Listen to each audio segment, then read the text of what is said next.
So mental health is very important, and it's something that is very close to us here at Shadownet. I want to say, obviously, that we all go through things, and with gaming and just because Joseph is sort of looking at me back and forth, not yet. So we'll probably leave that for later into the talk. But essentially, with mental health and gaming, we need to understand, I suppose, the different moving parts of this conversation, right? The first moving part is that gaming in itself as a sort of as an escapism, right? Because that's what it is in the end. It's an escapism. Just like how we are, like, when we deal with a lot of grief, sometimes we go to the bar. It's quite stereotypical. Mm-hmm. It's quite cliche, but alcohol in itself is also an escapism. And that's why alcohol is so popular in modern day culture, because people like to just drown in alcohol, or, like, drown their problems in alcohol, get out there and just forget their issues for a couple of hours. I wouldn't even say modern day culture. It's been around since the dawn of time. Right. Rotting water, basically. Yeah, exactly. So I mean, it's been there, and that's what we do, right? We just need an escape because sometimes reality really fucking sucks, And that, honestly, I think that stems from humans just wanting to be more than themselves at all times. Humans always want to just be more than human. They would like to think that there's more to this world that we live in. Hence why religion is so powerful. Hence why, the whole story with Icarus and his wax wings trying to fly. And, I mean, hence why people do their creative work, so that they can be immortalized, or they can create a piece of media or content that will last longer than they will. Right? We can see gaming as art, right? But we would, I suppose, dive into gaming so deep sometimes that we can get lost in it. Now, gaming as an escapism, and all escapisms within themselves, are not intrinsically bad or intrinsically toxic. But just like how you can drink too much alcohol and just become an alcoholic and, just drown within it itself into an addiction without facing the realities of your issues or your problems, gaming can be the same. Correct? Absolutely. Mind you, a lot of modern gaming merchandising and marketing is also specifically targeting that demographic, that really kind of down and out demographic. Loot boxes, microtransactions, pay to win mechanics. That is all specifically geared to people that are in their lowest points in their lives. Not even mentioning cosmetics, everything that kind of gives you that instant, serotonin and just a little bit of satisfaction. Yeah. A little gratification of just feeling good. Just there's a specific marketing word for that. Do you know what that is? What is it? Whales. Whales? Yep. And that's not like a joke or anything either. It's literally in the textbooks of, digital marketing. It's right. If how to target whales, how to specifically cater game mechanics to whales. Right. It doesn't really stop there, right? It starts going beyond that. It starts going into stuff like anime, where we see people getting lost in the escapisms of anime waifus, anime girlfriends, 2D life, like 2D girls will never hurt you, all that kind of shit. It's within that same spectrum that we're looking at gaming, that we have companion mobile apps of Destiny just being like, hey, your clan got updated. You got Pokemon Go, you got a little Pokeball little toy that you can put your Pokemon of choice into it, and it makes a noise when you rub the Pokeball, right? And you can carry it around. You can get rewards for carrying this Pokemon around with you, creating this level of immersion and mysticism beyond the general immediate scope of just having a game on your console and then leaving it. Your entire life becomes enveloped in that game's culture, that you start to either identify as a Pokemon trainer or like something along those lines in real life. Obviously understanding that there is that line, but in today's in the freedoms of 2020, we can just say we're whatever we want. People putting down like the religion as Jedi on in some of these national polls, and that's fine. It's whatever you want it to be. Like, it doesn't hurt anybody, right? But with that, how far can your escapisms go? Because in the end, if you're diving so far and deep into gaming as a platform for escapism, to either hide from your general life responsibilities, it can be painful. That kind of it doesn't. So in the end, it doesn't matter what escapism you choose. Everything has to be managed in doses. What can we do to make sure we're gaming appropriately? Look, I can only say from my own experiences and point of view, right.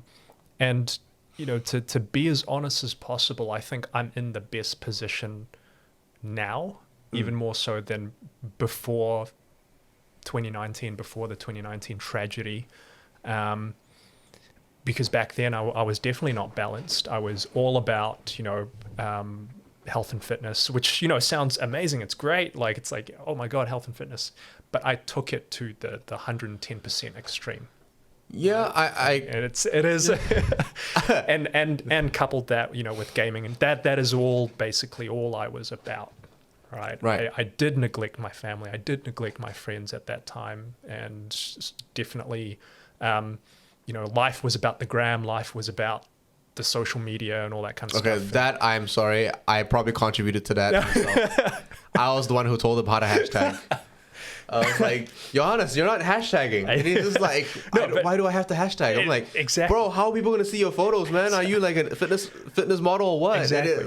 Okay, that's my bad. But that, my life was ruled by insecurities back then. It was the insecurity of not being, not being it, not having it, not just these general life insecurities. And I'm not saying, I'm completely free of them now. If anything, being, just clawing out from rock bottom should mean that I have, insecurities up the wazoo.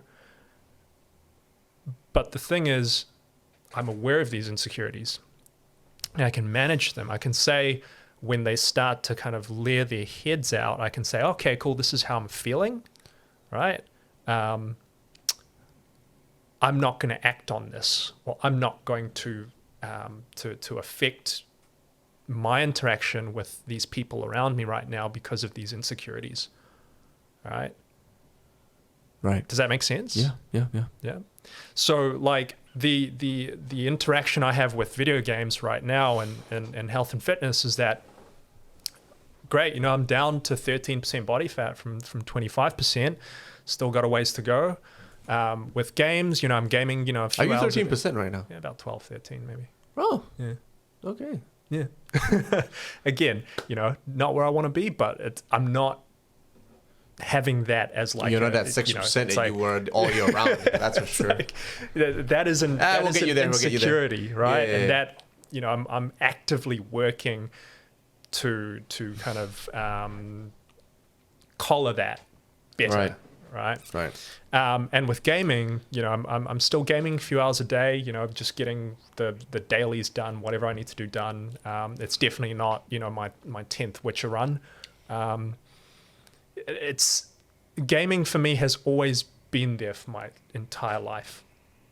If anything, I was very ashamed of gaming up until very recently, like a few years ago maybe. Because it's always been kind of like that taboo social subject that you really don't want to tell people, because otherwise you'd be labeled as a geek or nerd or whatever, especially in New Zealand where everyone's like 20 years technologically behind. Sorry, that is the truth. We're not that bad, but okay, sure. All right. So, it like I'm proud that I'm a gamer now. Like I love glad it. you're proud. It's like I'm not the best gamer out there, but like I'm enjoying it. I can, I can play, these new releases and enjoy them for what they are.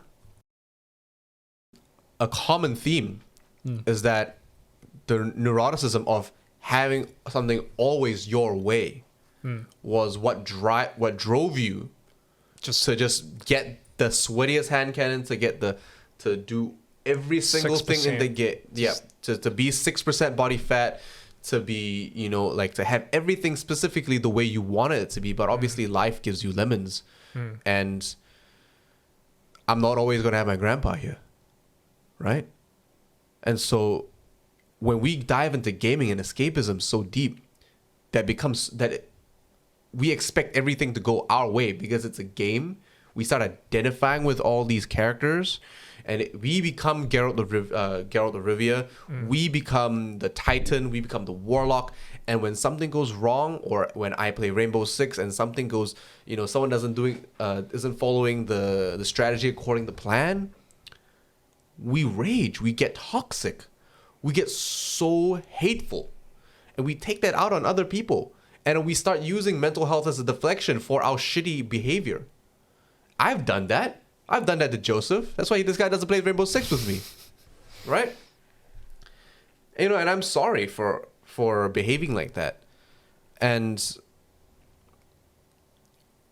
like, when you start seeing yourself do these things, if you can I think what people need to do is take like 10 minutes a day, 5 minutes, 1 minute, and just reflect on what happened in that day. Just think about what you did. Do you, in your deepest corner of your heart, think that was justifiable? Circumstances aside, right?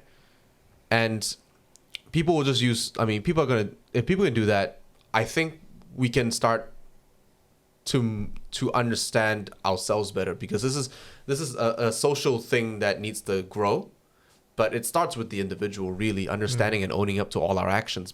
I think self-reflection has really gotten me far. And I think self-reflection is something even a therapist would even have you do, right? Which is generally what therapy is. People pretty much, yeah. And as soon as we get to level 1, I really do suggest that people who are able to do try therapy. I myself will be going to therapy when available at level 1. Talk to your workplaces, see if they actually have a therapy service, counseling service attached. Because a lot of workplaces do these days. Absolutely. Yeah. Unfortunately, I'm self-employed. So I'll have to find a free therapist. Oh no, that's really not gonna work. But there are other mental health and counseling services available. Right? We have to normalize therapy and accepting our actions, and not using mental health as a deflection for horrible behavior, and to actually own up to that, apologize for it, and move past that and grow as individuals. I think that's the best thing.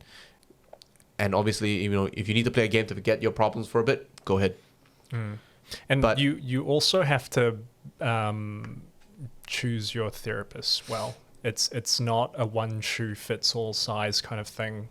You have to try different ones, see which ones actually resonate with your personality best.